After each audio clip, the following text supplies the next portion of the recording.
After 40 years of scientific warnings and much public consultation, in 2013, the EU made a landmark ruling requiring all fishing in EU waters to become sustainable by 2020. So 6 years on, and with less than 1 year to go to the deadline, is the EU on track? Well, despite recent statements from the Commission, such as Commissioner Vella's remarks that almost 99% of landings will be fished sustainably in 2019, the most recent STECF report paints a far more alarming picture of slow progress.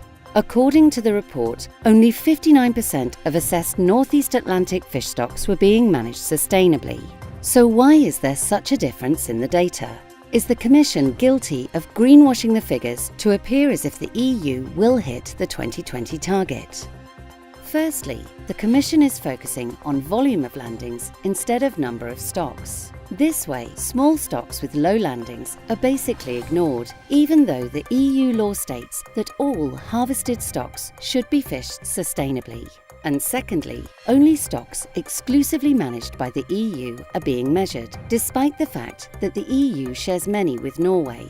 Quite often, shared stocks are more overfished, so excluding these makes the situation look better than it is. On top of this, all these figures only focus on stocks that carry maximum sustainable yield advice, which is not available for most stocks, even though the EU deadline of ending overfishing applies to all harvested stocks.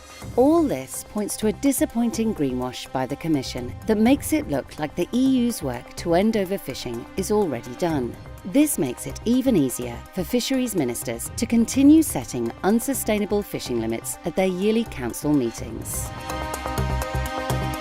Will the Commission and EU fisheries ministers have the political will needed to face facts and secure a sustainable future for fish, oceans and communities?